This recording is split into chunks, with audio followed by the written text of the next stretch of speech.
The evergreen hills of Gunns Plains in northern Tasmania are ideal for growing beef.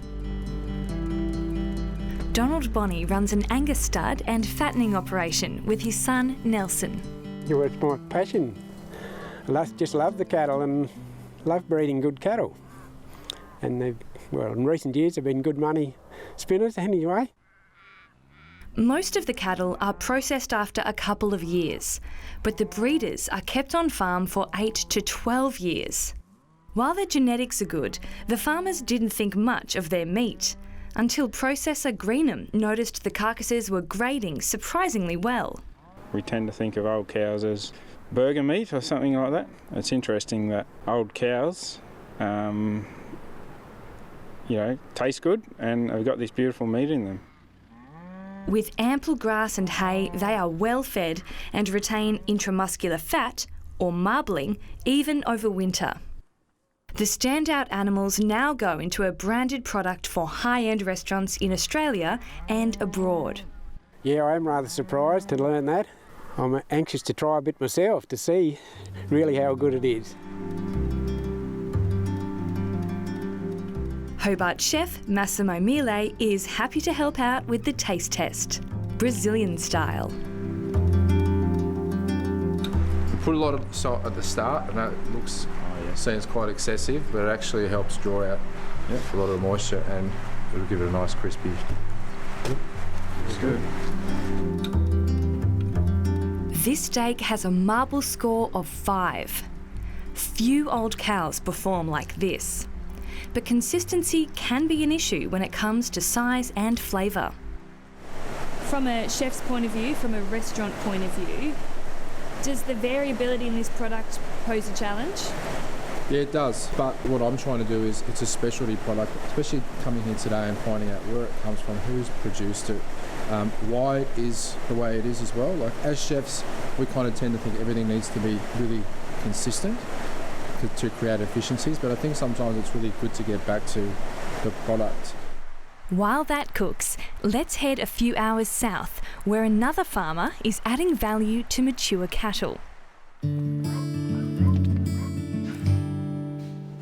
In the early hours, it's business as usual at Ben Geard's farm near Hobart, where a new dairy is making light work of milking. Look, it's amazing. It's just made life for us so much easier. The cows are a lot happier. Pleasure to get up at 4 a.m, to be honest, and come and milk them.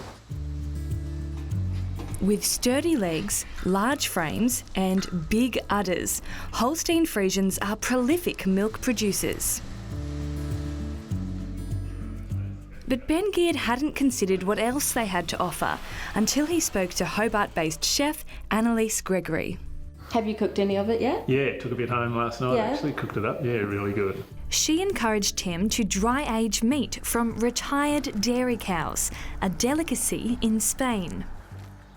Dry aging reduces the moisture in beef, and cuts are stored in climate-controlled rooms for 60 to 150 days.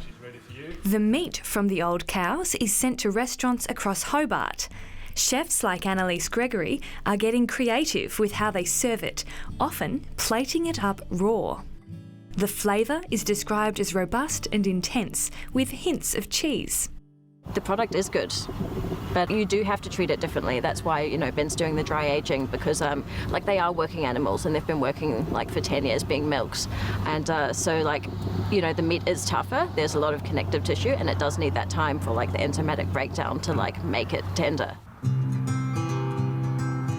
A mixed diet of pasture, lucerne hay, silage and spent grain from the local brewery adds to the flavour of the meat. When their working life ends at around 9 years of age, the cows, destined for the beef market, graze freely on pasture for 6 months to put on extra weight. The family is now taking things one step further and branding their beef. Ben's wife Natalie has a marketing background and is confident they can turn around poor perceptions of old cows. the response was pretty amazing. Like we'd heard and we'd tasted it, and we thought, yeah, this is pretty intense. This tastes pretty good, but we're not any culinary connoisseurs, are we? So to hear the feedback from those chefs that were tasting it, going, this is pretty insane flavour, was something that we thought we'd trial and give it a bit of a go. Meat from mature cows is normally used in hamburgers and pet food. For Ben, turning his old girls into a higher value product is a more meaningful end to their lives. So Ben's, sees them every day from when they're born right through to sort of when they retire, don't you? So, yeah, there's a long connection and association with each cow, and you know them all pretty well individually, don't you? So, yeah, and I think that's where Old Cow has really flowed from, is Ben's love of that and, the love of his cows and his animals.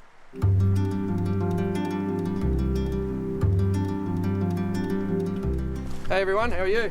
How you going, Donald? How are you? Yep. You well? See the Tassie weather's brought it on for us tonight? Yeah. Back at the Bonnie's farm, processor Peter Greenham is just in time for lunch. Look at the fat dripping out of it. Aye. We can definitely get some fat ones. Yeah. He supports the growing appetite for vintage beef, but he says it can only be produced in high rainfall areas and requires some special handling. We hang the animal a different way, so we hang it from the hip instead of by hanging it by the hock. And what that does is it actually stretches the loins out, and what happens then is it makes that meat a lot softer as opposed to the general way, which is actually pushing the fibres together, and it actually makes the loin cuts a lot more tough. Old animals in the vintage beef program are fetching between $80 and $150 more per head than they would without the brand. Suppliers across Tasmania and Gippsland in Victoria hope they'll retain a strong premium even if market conditions change. Peter Greenham says there's also export opportunities for this niche product. We've just got it into one of the highest priced steakhouses in Chicago, and it's also on the menu of quite a few big places in LA. We're marketing it to Singapore, China, and it's sitting up against some really high-end brands, and it's pulling its weight. This will be the first time these farmers get to taste their own vintage beef. So, what's the verdict? It's awesome. Like, how do you feel knowing that that's your animal? It's awesome. Like, I don't know how to describe it.